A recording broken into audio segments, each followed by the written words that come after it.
Hello everybody. So welcome back to my session. So today's topic is on aneurysm.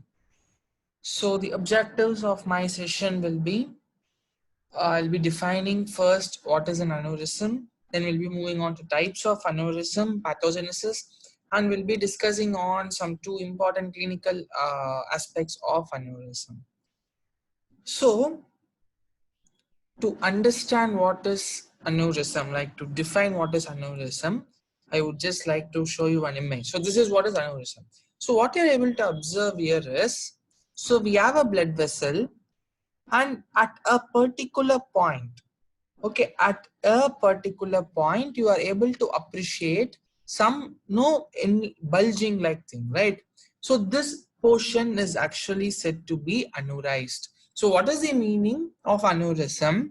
So if you see, first thing, if what are the things that you can observe, this dilatation, this bulging is going to be at one particular site. It is not diffused, but it is going to be at one particular site, right? So it is not everywhere, it is here only. So it is a localized bulging. Whether it is normal to the blood vessel, no, it is not a normal swelling, right? So it is localized abnormal. So when we talk about this bulging or swelling, the most apt word that we use for a blood vessel is a dilatation. So what is aneurysm? It is a localized abnormal dilatation of a blood vessel, or it is like a localized abnormal dilatation of the heart also. Okay, so to define aneurysm, it is defined as the localized abnormal dilatation of a blood vessel or the heart. Now, why this is happening? This can be either due to some congenital effects or it can be an acquired also, like some smoking. Okay, so there are many acquired factors also. So it can be either congenital or acquired. So how to define? It is the localized abnormal dilatation of the blood vessel or the heart that is going to be either congenital or acquired. So this is the definition, as simple as that. So now, if you take types of aneurysm, I can broadly classify into a true aneurysm and a false aneurysm. So in what basis this classification is being done? See, if the blood vessels, okay, so you all know the blood vessel, there are three layers. We have adventitia, we have media, we have intima, right? So if all these three layers are going to be intact, okay, so all three layers are going to be involved in dilatation, then I can call that as a true aneurysm. What is the meaning ultimately? The blood vessel wall or the heart walls are all intact. Okay, so structurally they are going to be fine. There is no breakage or there is no leakage, but it is just going to dilate.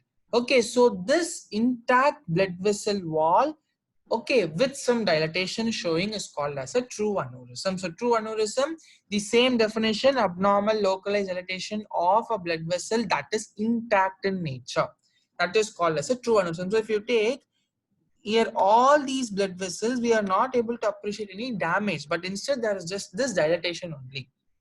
Whereas if you take false aneurysm, the blood vessels are not going to be intact. So there is going to be some rupture of blood vessel layers. Because of that, the blood that is present within the blood vessel is going to ooze out, and it is going to communicate with the extravascular tissue.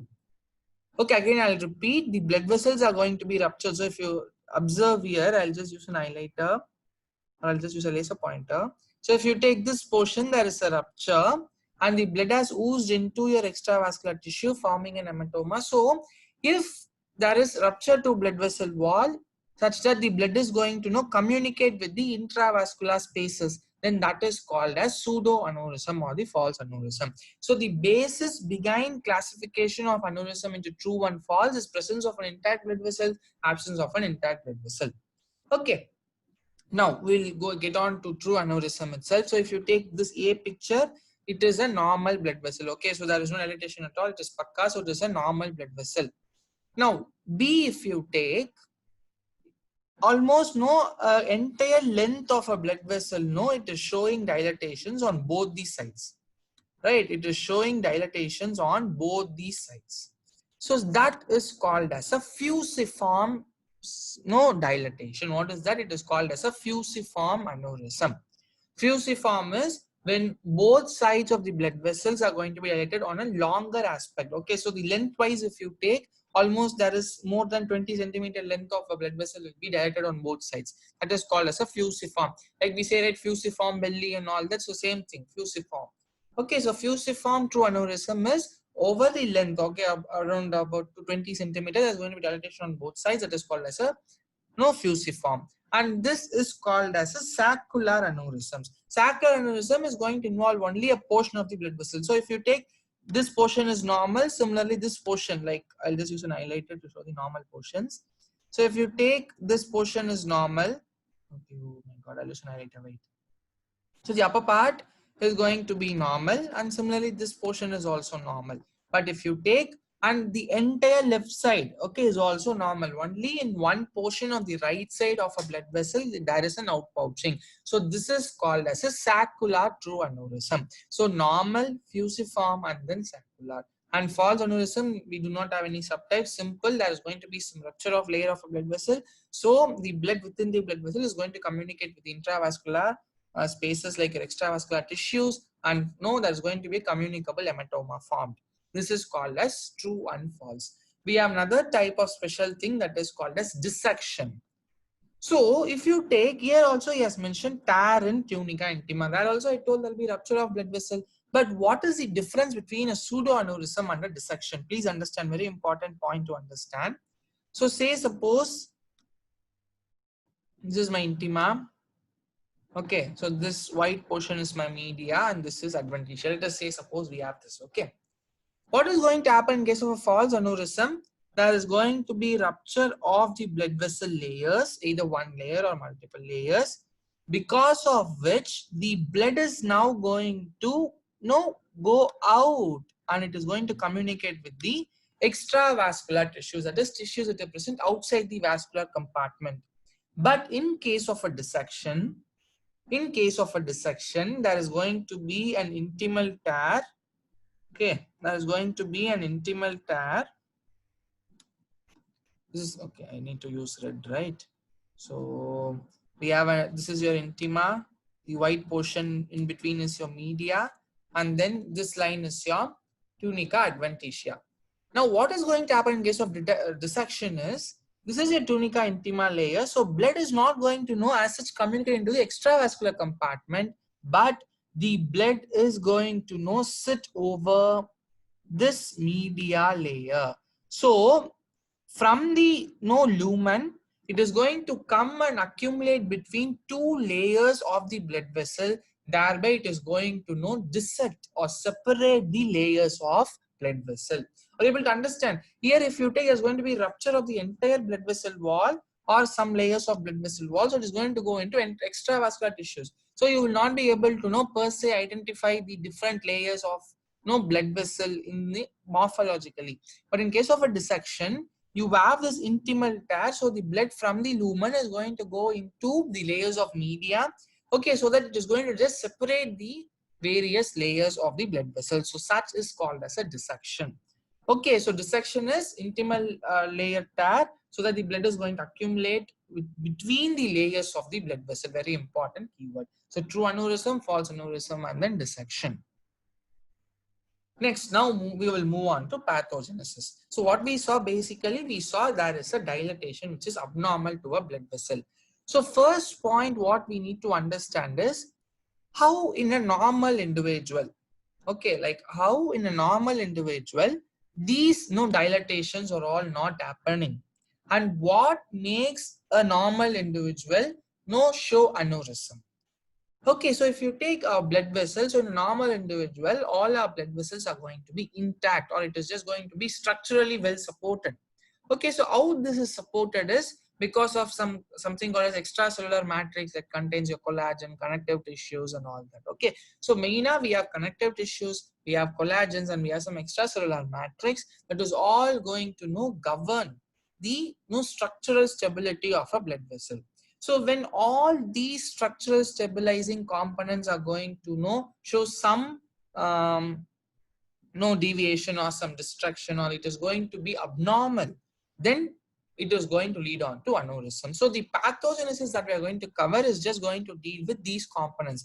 Either there can be no a defective synthesis of connective tissue. So I told you connective tissue is one no stabilizing structure. So either there can be a defective synthesis of connective tissue, or I told you we have something called as collagen that is again going to give some structural stability. So there can be some issues with collagen. So to be more specific, Robin says there is some no balance, or I can say there is an imbalance between the collagen degradation and collagen synthesis. Okay, so every time no our body will try to replace this collagen, so there has to be degradation of the old collagen and no synthesis of new collagen.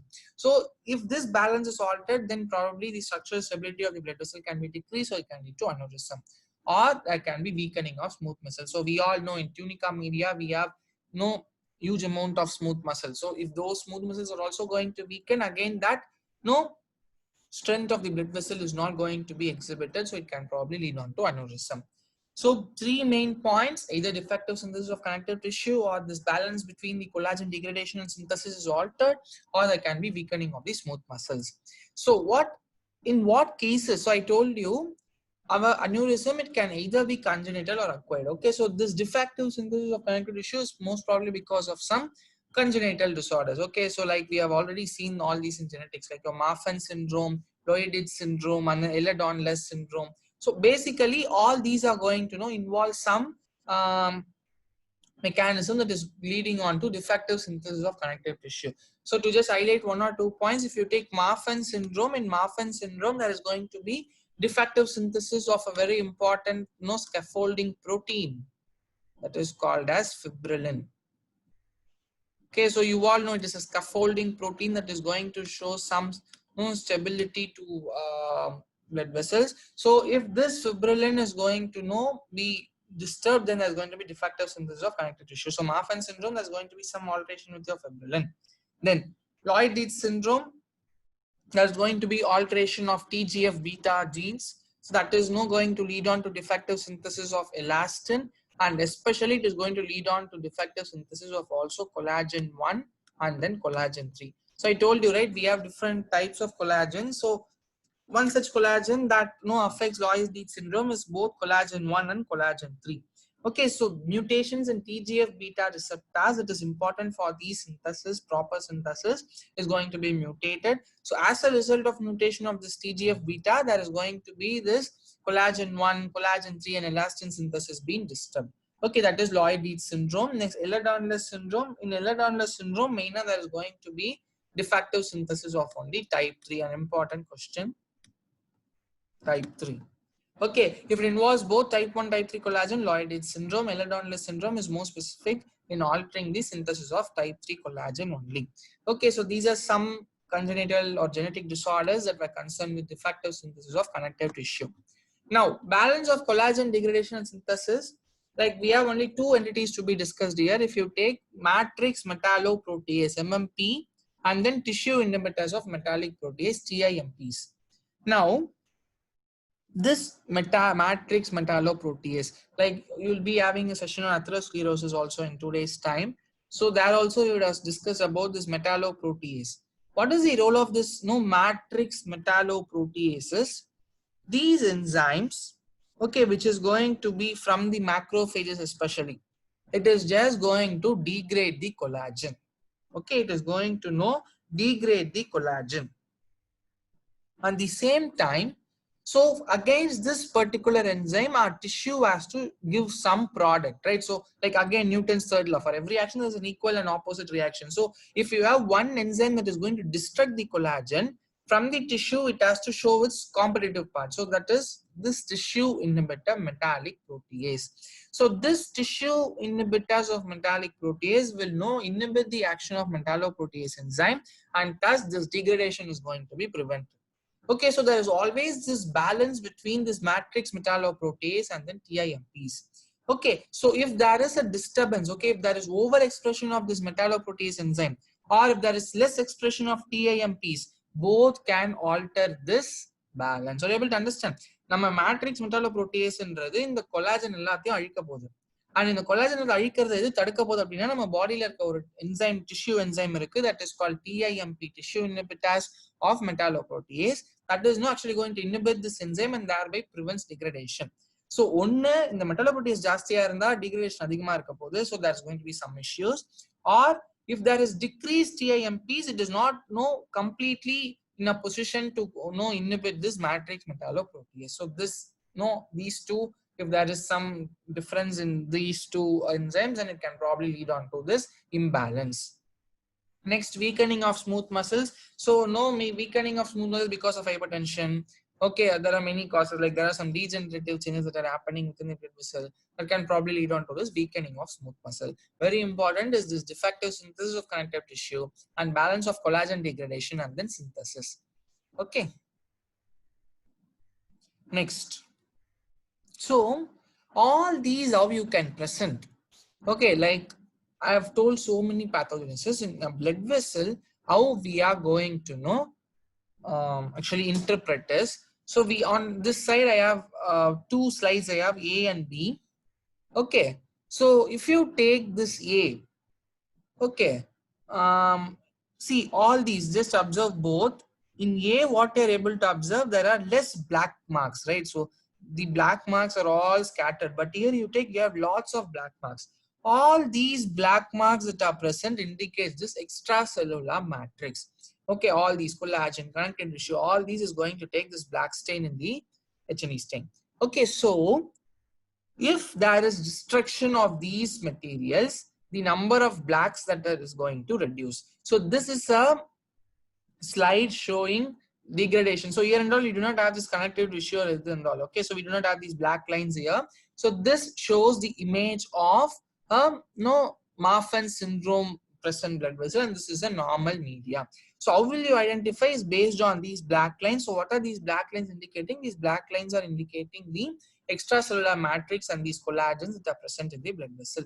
Okay, so here there is decrease of extracellular matrix. How you are interpreting? If somebody asks, you can tell them it will take black stain. So since we have the less number of blacks present, or blacks are scattered here and there, so it is a affected blood vessel. That's very simple. So these are collectively called as cystic medial degeneration. So there is media layer that is being degenerated, hence the name cystic medial degeneration.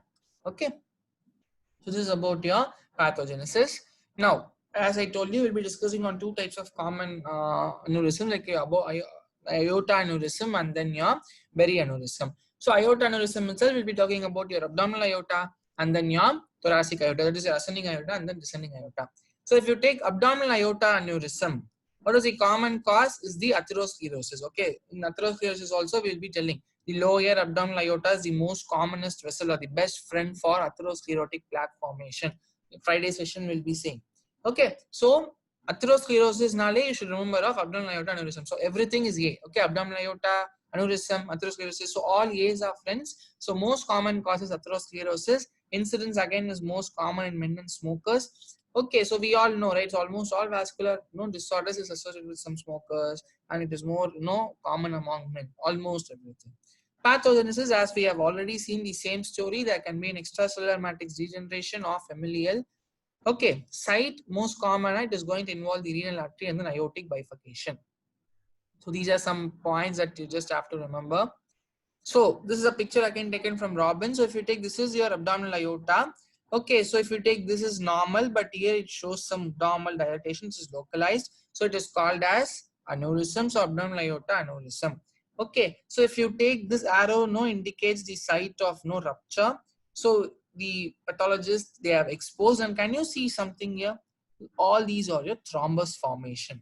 So if you take the thrombus formation here, it is going to be more of a deorganized thrombus.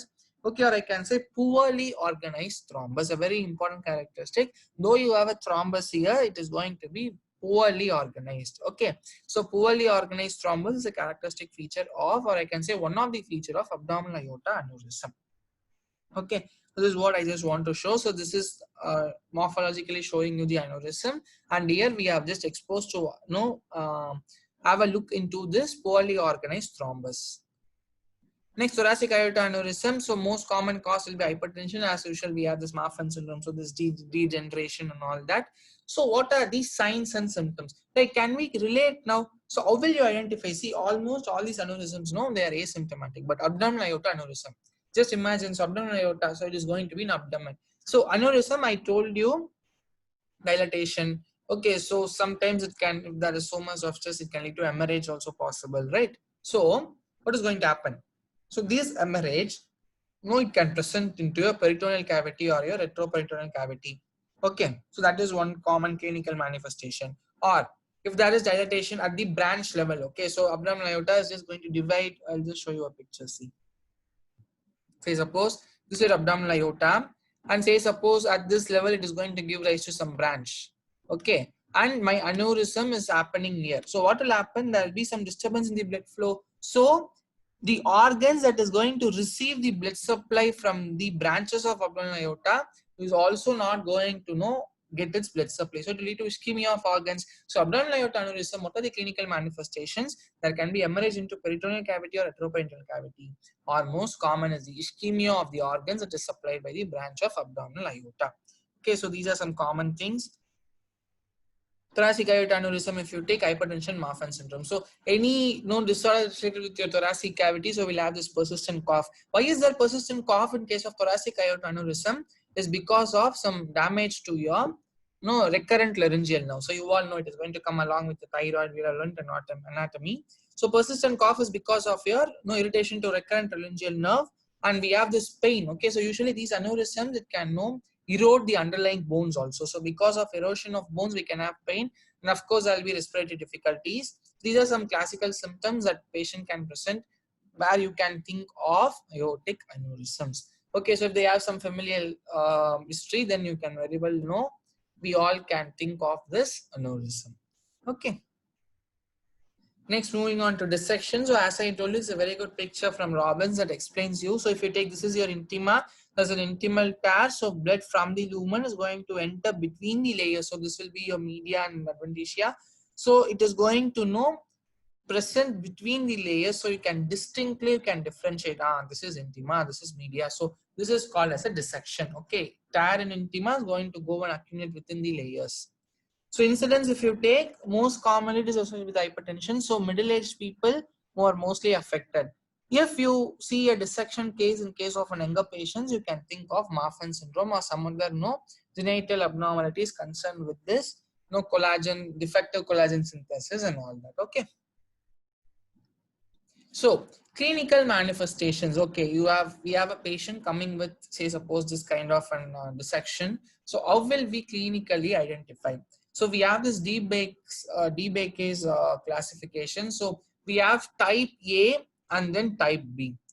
Okay, so if you can appreciate what you're able to understand. See, in DBake type 1, okay, of type A, if you take, both the ascending aorta and then the descending aorta is involved.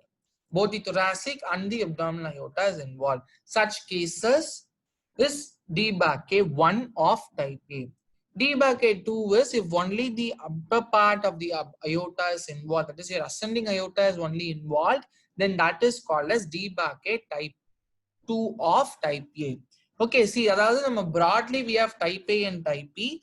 Type A we have two things, DBake 1. DBake 1 says if the dilatation is present both in the regions of your upper part of the aorta and the lower part of aorta, then that is DBake 1. Okay, if it is DBake 2 of type A, then he says only the upper part of the aorta shows this dilatation. And type B, DBake 3, if you take, the dilatation is going to be in the lower part of the aorta. That too, it is going to arise distal to the subclavian artery. So this is a subclavian artery.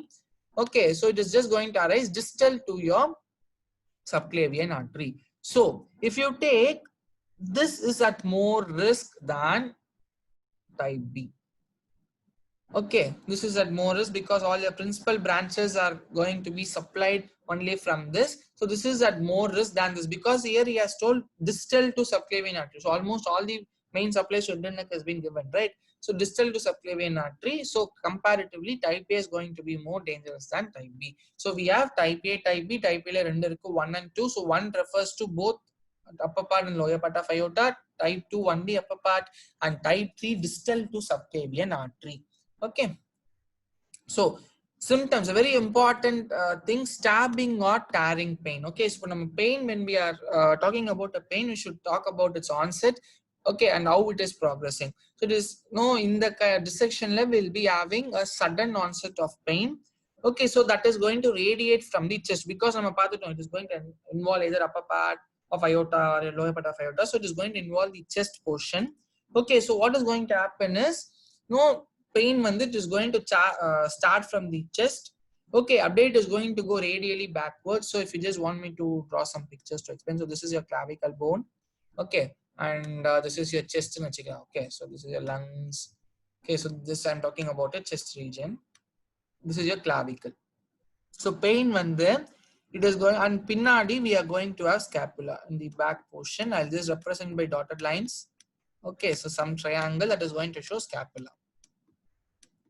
Okay, so what is going to happen here is the pain is going to start from the chest. Okay, I'll just do some bright colors. From the chest, it is going to radiate backwards.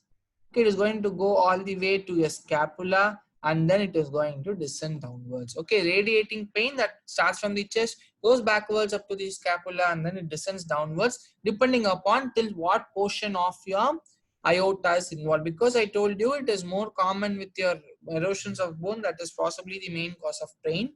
Okay, so how it involves at the Keta Mari, you will have pain descending downwards. Okay, and most common cause of death in case of dissection is due to pericardial or pleural or peritoneal cavity. Okay, so this dissection, so blood within this layers is going to rupture into the cavities, thereby it can cause death. Okay. Finally, coming to berry aneurysm, so we don't have much to discuss on. Okay, so if you take most common cause, or it is the most common intracranial aneurysm found. Okay, intracranial hemorrhage is only because of a berry aneurysm most commonly. Okay, and again, if you take pathogenesis, the same stories we'll be talking about. Okay, so same, this ECM, Marfan syndrome, some congenital abnormalities with your extracellular matrix, and then this collagen and all that. Okay, but what we should understand, this berry aneurysm is going to be the most common cause for a subarachnoid hemorrhage. Okay, so we all know our brain, we have dura mater, pia mater, arachnoid mater. Okay, so if you take, so arachnoid will be in the middle, right? So if there is an hemorrhage below your arachnoid mater, then that is called as a subarachnoid hemorrhage. Okay, so subarachnoid hemorrhage is most probably because of a aneurysm, it is said. And if you take most commonly, it is going to involve circle of Willis, and especially in circle of Willis, we have the anterior branches like your anterior cerebral artery and then anterior communicating artery. Both these are commonly involved arteries in berry aneurysm. So this can be a possible Viva question for us. What is the most common vessel that is involved for berry aneurysm? So our answer will be anterior communicating artery and anterior cerebral artery. So with this, we will end. Thank you all.